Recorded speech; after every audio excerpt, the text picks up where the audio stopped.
Michael Bennett and Marcus Bennett were born only a few minutes apart, but for most of their lives, they had been closer than anyone could imagine. They were identical twins, so similar in looks that even their own parents sometimes paused before calling out their names. But it was not just their faces that were alike. Their dreams, their energy, and their ambition had also grown in the same direction. From a young age, the Bennett twins were curious about the world of business. While other children spent hours playing with toys, Michael and Marcus preferred to set up pretend shops, selling marbles, candy, or even paper airplanes to neighborhood kids. Their father, a successful businessman himself, often said with pride, "These boys were born with the spirit of entrepreneurs." When they grew older, they worked side by side, turning small ventures into serious opportunities. In their early 20s, they launched their first real business together, an import company that grew faster than they expected. Success seemed to follow them everywhere, not just because of their clever decisions but because they balanced each other so well. Michael was bold and daring, willing to take risks that scared others. Marcus, on the other hand, was careful and thoughtful, the one who calculated every detail before moving forward. Together, they were unstoppable. By their mid-30s, they were millionaires. They owned several companies, drove luxury cars, and lived in elegant homes. To the outside world, they were the perfect example of unity, hard work, and family strength. Everyone admired their bond. Business magazines published articles about them, describing the Bennett brothers as a modern-day success story. But behind the glamour and the smiles, a storm was quietly growing. The trouble began with a disagreement about a new project.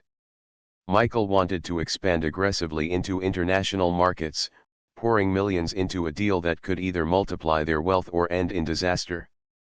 Marcus was against it. He believed it was too risky, too fast. He argued that they should protect what they had instead of chasing what they might lose. At first, their arguments were calm. Michael would present his numbers with excitement, his eyes shining with the possibility of a grand future. Marcus would counter with careful reasoning, pointing out dangers and weaknesses. But over time, the conversations became more heated. Michael accused Marcus of being too afraid to dream big. Marcus accused Michael of being reckless with everything they had worked for. The arguments moved from the office into their personal lives. At family dinners, silence grew between them. Friends noticed how they avoided sitting next to each other, or how one would leave early when the other arrived. The bond that once seemed unbreakable began to crack. One evening, after yet another argument, Michael walked out of their office, slamming the door behind him. He had just shouted that Marcus was dragging him down and that he could succeed without him. Marcus, hurt and angry, had replied that maybe they should go their separate ways if Michael could no longer respect his judgment. That night, the Bennett brothers stopped speaking. Days turned into weeks. Weeks stretched into months. And then, years passed. Michael threw himself fully into his own projects, expanding boldly, just as he had always wanted. He hired a new team, built a new office, and surrounded himself with people who supported his vision. His companies grew, and with success came more money, more attention, and more recognition. Yet, even in the middle of his victories, he sometimes felt a shadow in his heart, a reminder of the brother who was no longer beside him. Marcus also built his path, choosing stability and careful planning. He kept his businesses smaller, but they were safe, strong, and profitable. People admired his wisdom and steady hand. He, too, became wealthier with each passing year. Yet, in quiet moments, when the house was silent and the night stretched long, he missed the way his brother once celebrated with him, laughed with him, and dreamed with him. Neither man admitted it, but both felt the emptiness of their separation. Family tried to step in. Their mother often begged them to meet, to sit down, to talk things through. "You're brothers," she would say, tears in her eyes. "You've shared everything since the day you were born. Don't let pride destroy what God gave you. But Michael and Marcus both shook their heads. Their pride was too heavy, their wounds too deep. Friends also attempted to bring them together. Some invited them to the same gatherings, hoping that being in the same room would break the silence. But whenever one saw the other, a wall of coldness rose between them. They spoke politely, if at all, and left as soon as they could. So, for 5 long years, the Bennett twins lived in the same city, not more than 30 minutes apart, but in completely separate worlds. They had wealth, power, and everything they had once dreamed of, but they had lost the one thing that mattered most: the bond they had shared since birth. Michael's mansion was grand, filled with shining floors, golden decorations, and priceless art. But inside, it often felt empty. He would return from meetings to silence, sit at long dining tables alone, and walk through endless halls with only his thoughts as company. Marcus's home was no different. Though smaller, it was warm and elegant, yet the loneliness inside it weighed heavily on him. The twins had everything money could buy, yet they were poorer than ever in the wealth of family love. And neither of them knew that soon, in the most unexpected way, their story would change. When Michael's old housekeeper, Mrs. Turner, decided to retire after nearly 20 years of service, the news felt strange to him. She had been more than just staff, she had been a quiet companion in his lonely mansion, a steady presence who made sure his life ran smoothly. Michael tried not to show his disappointment when she broke the news, but inside, he wondered how he would adjust without her. "I'm not getting any younger, sir," Mrs. Turner said gently, her hands folded in front of her apron. "It's time I rest and spend my days with my grandchildren." Michael nodded with a faint smile. "You've earned it. Thank you for everything, Mrs. Turner. You've been more loyal than anyone could ask for." Still, when she left, the house felt even larger, emptier, and colder. The staff remained gardeners, drivers, a cook, but none had the warmth or closeness that Mrs. Turner had offered. Through an agency, Michael interviewed candidates for a new housekeeper. Many came dressed in sharp clothes, speaking about their experience in managing estates. But none of them felt right. He wanted someone reliable, but also someone who could bring a sense of calm into the house. That was when Grace arrived. Grace was in her late 20s, with calm eyes and a steady voice. She came from a modest background, far different from the world Michael lived in. She had grown up in a small neighborhood with her mother and younger brother, working different jobs to help support her family. When she sat across from Michael during the interview, she didn't try to impress him with polished words. Instead, she spoke honestly. "I may not have the longest list of experiences," Grace admitted, "but I take care of every place I work in as if it's my own home. I believe a house should feel alive, not just clean." Michael raised his eyebrows slightly at her words. Most candidates had talked about rules, routines, and duties. Grace spoke about making a house feel alive. For reasons he couldn't explain, that touched something inside him. He hired her on the spot. From the first week, Grace's presence was noticeable. She was efficient and quick to learn, but she also carried with her a natural warmth. She greeted everyone in the staff by name, smiled often, and asked small but genuine questions about their families, their lives, their hopes. Slowly, the atmosphere in the house began to shift. Michael himself noticed it. When he came down for breakfast, the dining table seemed less cold. Flowers appeared in vases, soft music played in the background, and the food was presented with small touches of care. Grace never tried to stand in his way, but somehow, her quiet efforts softened the sharpness of the mansion's silence.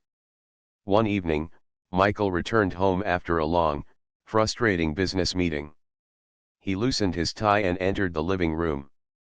To his surprise, the lights were soft, and there was a faint scent of lavender in the air.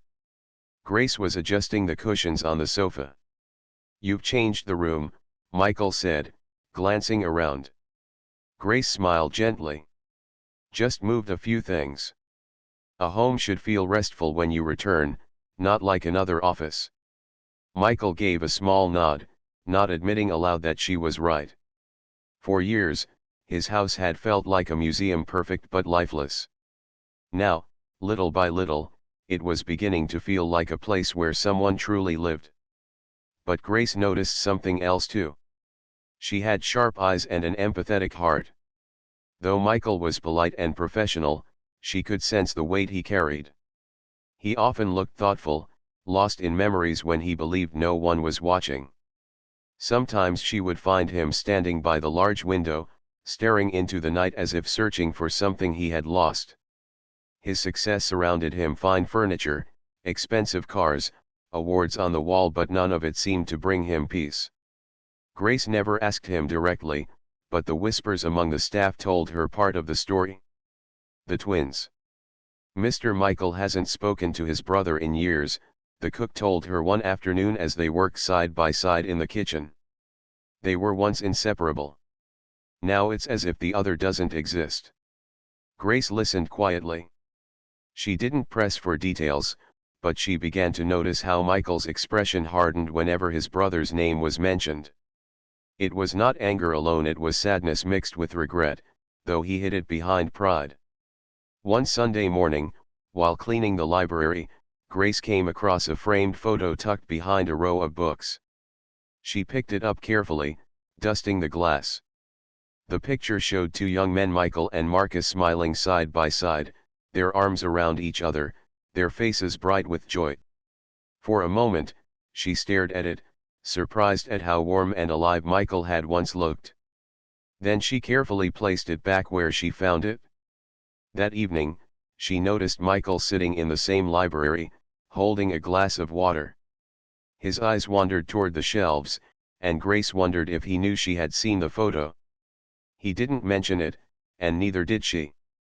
But in her heart, Grace felt something stir. She could not explain why, but she believed this broken bond weighed heavily on him, more than anything else in his life. She thought about her own family, her mother, her younger brother, the way they stood together even in hardship. She could not imagine turning away from them for years. The thought of brothers living apart like strangers hurt her deeply. Grace told herself she was just a housekeeper. It was not her place to step into such personal matters. Yet, her heart refused to stay silent. She believed that sometimes, the right person entered someone's life for a reason. Perhaps she had come here not only to clean and arrange the house but also to bring back a light that had been lost. Over the next weeks, she paid closer attention. She noticed how Michael avoided certain topics, how his eyes softened when he saw old photographs, and how quickly he changed the subject when family was mentioned. She understood more than he ever said aloud: Michael was not just stubborn. He was lonely. And though Grace could not yet see the full path ahead, a small determination began to grow inside her. She told herself quietly, if there is a way to heal what has been broken, I will find it. Even if he doesn't ask for it, even if he doesn't believe it's possible, I will try. Michael, meanwhile, remained unaware of the quiet storm that had just begun in his own home. He only knew that life felt slightly different now, lighter, calmer, less heavy. He had no idea that the new maid, with her gentle presence and quiet courage, would soon attempt the impossible. Grace knew in her heart that she could not wait forever. Every day that passed was another day the Bennett brothers wasted apart. 5 years had already been lost. 5 years of silence, 5 years of pride. If something didn't change soon, Grace feared the distance might last a lifetime. But what could she do? She was only a maid, not a family member, not a business partner. Still, her heart told her that she had been placed in this mansion for a reason. She was meant to try, even if it seemed impossible. Her chance came one evening. Michael had been away most of the day for meetings. Grace, as usual, kept the house in order. As she walked past his office, she noticed his desk had been left slightly open, a folder of papers scattered across it. She began to tidy them but stopped when she saw something that made her pause. It was an invitation, a charity event in the city, hosted by an organization the Bennett family had supported for years. The name on the paper struck her heart. Marcus Bennett was listed as one of the guests of honor. Grace froze. The twins had avoided each other for years, but this event seemed to connect them. For a moment, she hesitated. Should she tell Michael? Would he refuse to go if he knew Marcus would be there? Or would he go, only to walk away without speaking? That night, as Michael returned and placed the invitation on the table, Grace decided to take her first step. "Will you attend, sir?" she asked casually, as she poured him tea. Michael glanced at the paper, his face calm but unreadable. "I might. I haven't decided yet." Grace tilted her head slightly. "It seems important. Many people will be there. People you once worked with, and perhaps even family." For a brief second, Michael's eyes flickered. He knew what she meant, but he did not answer. Instead, he took the tea and walked away. Grace said nothing more, but inside, her determination grew stronger. The next day, while running errands in the city, Grace found herself near Marcus's office. She had never seen him in person, only in photographs. But curiosity and something deeper pushed her forward. She walked into the building, her heart racing. When she reached the reception, she asked politely, "Could I leave a small message for Mr. Marcus Bennett?" The receptionist raised an eyebrow. "And you are?" "Just Grace," she replied softly. "A maid at his brother's house." The receptionist looked surprised but eventually agreed. Grace quickly wrote a short note on a piece of paper, "Your brother may not say it, but he still misses you. He will be at the charity event. Please don't turn away if you see him." She folded the note carefully and handed it over. As she left the building, her heart pounded. What had she just done? Would Marcus laugh at her boldness? Would Michael be angry if he found out? Perhaps. But Grace also believed that sometimes, courage was about taking the first step, no matter the risk. The days leading to the event were tense. Michael seemed restless, though he hid it well. Grace noticed how often he looked at the invitation, how he lingered near the library photo of him and Marcus, how his mood shifted between calm and silence. She said nothing, but her quiet presence encouraged him to go. Finally, the night of the event arrived. Michael dressed sharply in a black suit, his face serious, his posture strong. As the car pulled up to the grand hall, Grace watched from the steps of the mansion, whispering in her heart, "Please, let tonight change something." Inside the charity hall, the atmosphere buzzed with laughter, music, and polite conversation. Michael entered with his usual confidence, greeting people with a firm handshake and a practiced smile. Yet, underneath, his heart raced. He knew Marcus might be here. And then, it happened. Across the room, Michael saw him. Marcus, standing near the stage, speaking with a small group. He looked almost the same eyes, same expression, but there was a weight in his shoulders that Michael recognized instantly. The years of silence had marked them both. For a long moment, Michael froze. He thought about leaving. He thought about pretending he had never seen him. But then, as his heart struggled, Grace's words echoed in his mind. A home should feel alive, not like another office. Perhaps even family. It was as if her gentle voice pushed him forward. Meanwhile, Marcus also felt something stir. Earlier that week, he had received a note from an unknown sender named Grace. At first, he had nearly thrown it away. But the words lingered with him, "Your brother may not say it, but he still misses you." Could it be true? For years he had believed Michael no longer cared. But the thought that his brother still felt regret broke something inside him. Now, as his eyes met Michael's across the hall, Marcus felt his chest tighten. For a moment, The room grew silent, as if everyone else had disappeared. Neither man moved at first. Pride still held them like chains. But slowly, Marcus stepped forward. His hands trembled slightly, his expression uncertain. Michael's heart pounded, but he, too, began to walk. When they finally stood before each other, words refused to come. 5 years of silence could not be undone in a single sentence.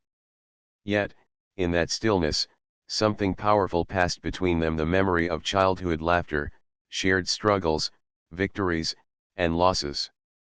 Finally, Marcus extended his hand. It was not much, but it was everything. Michael stared at it, his breath caught. For a long moment, his pride fought against his heart. But then, with a deep exhale, he reached out and took his brother's hand. The grip was strong, trembling, filled with all the words they could not yet say. The hall continued to buzz around them, but for the Bennett brothers, the world had narrowed to that single moment. From the far side of the room, Grace watched quietly. She had not wanted recognition, nor had she expected to witness the reunion so soon. But as she saw the two men stand together once more, her heart swelled. She had taken the bold step, and now, the impossible was beginning to unfold.